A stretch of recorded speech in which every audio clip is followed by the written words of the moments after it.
নমস্কার বন্ধুরা, সুপর্ণের রান্নাঘরে সবাইকে স্বাগত।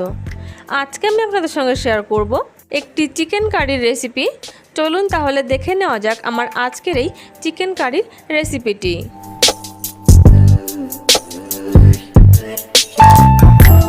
আমি এখানে 1.5 কিলো চিকেন নিয়েছি। চিকেনটাকে ভালো করে ধুয়ে জলটা একদম ঝরিয়ে নিয়েছি। এবার এই চিকেনের মধ্যে দিয়ে দেব 100 গ্রাম মতন টক দই, আর দিয়ে দিচ্ছি 1 চামচ পরিমাণে রসুন বাটা। টক দই রসুন বাটাটা দিয়ে চিকেনটাকে ভালো করে মাখিয়ে নেব। চিকেনটা মাখিয়ে নিয়েছি, এবার ঢাকা দিয়ে সরিয়ে রাখবো। এবার গ্যাসের ওপরে একটা কড়াই বসিয়ে তার মধ্যে দিয়ে দিচ্ছি 4 টেবিল চামচ পরিমাণে সর্ষের তেল। তেলটা গরম হলে তার মধ্যে দিয়ে দেবো 2 শুকনো লঙ্কা, 2 থেকে 3টে মতন তেজপাতা, 3 টুকরো মতন দিয়ে দিচ্ছি দারচিনি, 6 থেকে 7টা দিয়ে দেবো লবঙ্গ, আর 3টে দিয়ে দেবো থ্যাতো করা এলাচ, আর দিচ্ছি সামান্য একটু গোটা জিরে। এবার এই গোটা মশলাগুলো তেলের মধ্যে খুব ভালো করে ভেজে নেব। ভাজা হয়ে গেলে তারপর এর মধ্যে আমি দিয়ে দিচ্ছি কুচিয়ে নেওয়া পেঁয়াজ। আমি এখানে বড় সাইজের 4টে পেঁয়াজ কুচিয়ে নিয়েছি। পেঁয়াজটাকে হালকা লালচে করে ভেজে নেব। ভাজা হয়ে গেছে, এবার আমি পেঁয়াজের মধ্যে দিয়ে দিচ্ছি চেরা কাঁচা লঙ্কা, আর দিয়ে দেবো 1 চামচ পরিমাণে আদা বাটা, আর 2 চামচ পরিমাণে দিয়ে দেবো রসুন বাটা। আদা রসুনটা একবার নাড়াচাড়া করে নিয়ে তারপরে এর মধ্যে দিয়ে দেবো 1 চামচ পরিমাণে জিরে গুঁড়ো, 1 চামচ পরিমাণে ধনে গুঁড়ো, স্বাদ অনুযায়ী দিয়ে দেবো লবণ, 1 চামচ দিয়ে দেবো হলুদ গুঁড়ো, আর 1 চামচ দিয়ে দিচ্ছি কাশ্মীরি শুকনো লঙ্কার গুঁড়ো, আর দিয়ে দেবো সামান্য একটু জল দিয়ে পুরো মশলাটাকে খুব ভালো করে কষিয়ে নেব। মশলাটা খুব ভালো করে কষিয়ে নিয়েছি। এবার এর মধ্যে দিয়ে দেব চিকেনটা দিয়ে মশলার সঙ্গে খুব ভালো করে মিশিয়ে নিতে হবে। এই সময় গ্যাসের ফ্লেমটা আমি একটু হাইতেই রাখছি, কারণ চিকেন থেকে প্রচুর জল বেরোবে। ভালো করে মশলার সঙ্গে মিশিয়ে নেওয়া হয়ে গেলে ঢাকা দিয়ে রাখবো 3 থেকে 4 মিনিট।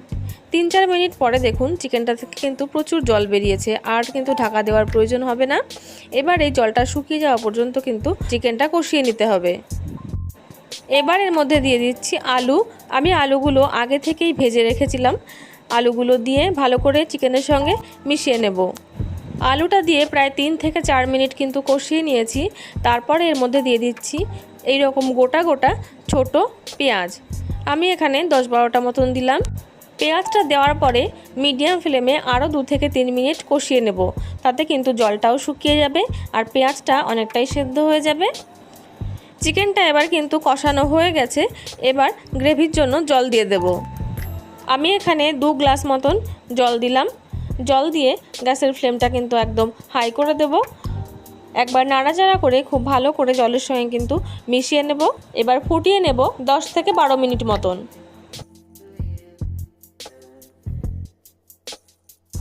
প্রায় 10 থেকে 12 মিনিট কিন্তু আমি হাই ফ্লেমে রান্না করে নিয়েছি।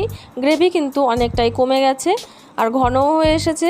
এবার এর মধ্যে দিয়ে দিচ্ছি বাটা গরম মশলা দিয়ে খুব ভালো করে মিশিয়ে নিয়ে গ্যাসের ফ্লেমটা আমি অফ করে দেব।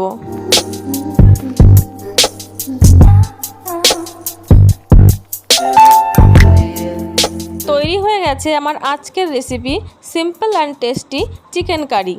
আপনাদের এই চিকেন কারি রেসিপিটি কেমন লাগলো তা কিন্তু আমাকে কমেন্টে জানাতে ভুলবেন না।